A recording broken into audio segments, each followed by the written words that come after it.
What is up, guys? Now, I'm Narendra the Comic, and right now I'm going to be talking about X-Men Apocalypse. Not how good I thought the film was, but how well it's doing monetarily. Just the money side of it. The moolah. So was X-Men Apocalypse a flop? I don't think it was a flop. Was it a failure? I don't think it was a failure either. But did it underperform? And the answer to that question is simply yes. I mean, you look at the last 3 X-Men films that have come out, which was Deadpool, which made $763 million, which is huge for the budget it had. Then Days of Future Past, which was also critically well received, just like Deadpool, and that made $750 million. And then even the Wolverine, the second Wolverine film after that horrible first one, this one was fine, it made $450 million. 415. Now the Wolverine opened to $53 million. X-Men Apocalypse opened to 65. Now that's not even half of what Deadpool made opening weekend. And Deadpool, I give it to you, Deadpool is one of the most loved comic book characters right now by the comic fandom, just like me. But to the general public, he was a nobody, and he was marketed incredibly well. I would say Apocalypse wasn't marketed very well. It was done fine, but it was disjointed, and I felt in the film was very disjointed, but again, we'll just stick to the money. Unfortunately, the X-Men films never make a ton of money compared to other comic book franchise films for the quality that they are. Now, the first 2 X-Men were incredible, the third one was meh, Wolverine Origins was really meh, First Class was good, really good, the Wolverine was fine, Days of Future Past was incredible, Deadpool was magnifique, and this film was like okay, but generally all the films are good to okay. So I don't know why it might have some stigma to it. I don't know why, because Hugh Jackman is like the quintessential comic book guy bar Robert Downey Jr. and he has been for the last like 2 decades, 16, 17 years. So I don't know why this has this negative connotation maybe towards it as X-Men and mutants, but they never do as well. Like there aren't even comparable numbers to what even WB and DC have done with their universe they're starting up, the DCEU, they like being different, but with the MCU it's not even comparable. And Days of Future Past and Deadpool are the only 2 to make over $500 million. Now I'm not saying X-Men Apocalypse won't make over $500 million, but I thought it was going to do 825 by the end of its run and 125 opening weekend, and that has just been blown away because that's not going to happen now. And I don't know if it's superhero fatigue, I don't think it is, but there's such a mix of film out all the time, and especially in the summer. This opened against Alice Through the Looking Glass, and I didn't like the first Alice in Wonderland too much, but it made over $1 billion, and that thing has 100% flopped. It made like 30 million opening weekend. That flopped. That thing is gonna lose Disney a shit ton of moolah. It is. This film will break even at least, X-Men Apocalypse, but I don't think it's gonna do the numbers I thought. I was thinking, it's done half the number I thought it would opening weekend almost. So I'm dropping my estimate from 825 million overall to now 610. Yeah, I'm gonna drop it that low. Now, as I said in one of my previous videos, which was my review, the film cost $178 million for a production budget. That was the film's production budget. And that was actually cut. That was cut 10% from Days of Future Past budget. So they sort of knew we need to start lowering the budget a little bit, especially probably after Deadpool. They were like, we can cut the cost a little bit, that way we can make more money in the long term, which is a good idea. And you didn't really see it in the film because there was already shoddy effects anyway. Let's talk about the money though. The money here doesn't add up too well. Because obviously 180 million budget, then 120 for marketing. The budget of this film was about $300 million.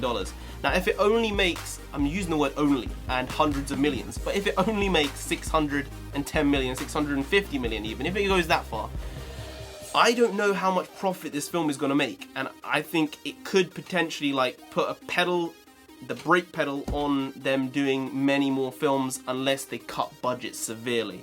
Now, I don't want X-Men to become like the shoddy younger brother of the MCU, because I like there being a separate universe to the Marvel films, because that way we just get more comic book films overall. Like this year was the first year that Fox put out 2 Marvel comic book films, and that hasn't happened. And if the X-Men went back to Marvel, then we wouldn't get as many X-Men films. We just wouldn't. If X-Men came in as well, it's just gonna buffer and debunk all the world building they're doing at Marvel, so I don't think Marvel are ever gonna get X-Men back, especially if this film can make some money. If this film does less than 600 million, then I think there might be serious talks, like of Marvel getting the rights back to X-Men. That could be offset though, because of how well Deadpool did. Now Deadpool made a crap ton of money. It had a budget of 58 million and it made 760 plus, so it made way more than they expected it would, and it may offset all costs for this film that this film may lose, or it may just buffer their overall profit loss sheet this year, which is very helpful because I do not know how happy the execs are gonna be with this film. For me, Deadpool and Days of Future Past are both in my top 7 comic book films of all time. Seriously, I think they are incredible pieces of work. Honestly, it's just strange how some films make money and some films just don't. Whether they deserve it or not is a different question, because it deserves better than it has got, I would say. But that's the way the cookie crumbles. Now, the question people are asking is how much it will drop off next weekend. Now, to be honest, there's not a lot to drop off because they didn't make a ton of money to start with, as opposed to Civil War, which had a 59% drop off, and Batman v Superman, which had a 69% drop off. I'm gonna say this will have about a 45% drop off, and it will make around about $40 million this weekend as well. So, you know, from their perspective, it's not a huge drop off. So that'll be the headlines, only drops 35%, 45%, but it's not a lot of money, unfortunately, and it's weird saying that because it's so much. So if to me and you here, that's a hell of a lot of money. But I don't know if these grosses warrant the budgets that they have. It's just annoying because really Deadpool and Days of Future Past are both in like my top 6 or 7 comic book films of all time. And I think people have such short memories. I don't know, like it's about brand loyalty and stuff like that. And I'll tell you another reason why I think the X-Men universe is sort of faltering a little bit. Not a lot, just a little bit. It's because some people don't see it as being connected, like fully connected. They tried to do it in this film with Wolverine and he was in it and it sort of worked. It didn't really work for me. But with the MCU, the films are directly, definitely connected for everyone to see. With the WB Warner Brothers films, the new cinematic universe they're doing there, you can see that they are connected without doubt.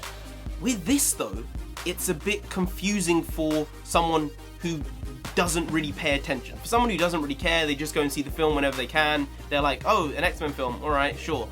Some of them will be confused at watching this film. Some of them will probably still think, where's Patrick Stewart? Honestly, I actually prefer James McAvoy's Professor X than Patrick Stewart. I'll probably get roasted for that, but I don't know, he just brings an innocence. Maybe he's been able to have an innocence, but in X-Men 2, Patrick Stewart did have like a possibility to seem vulnerable and stuff, and I just didn't feel it so much.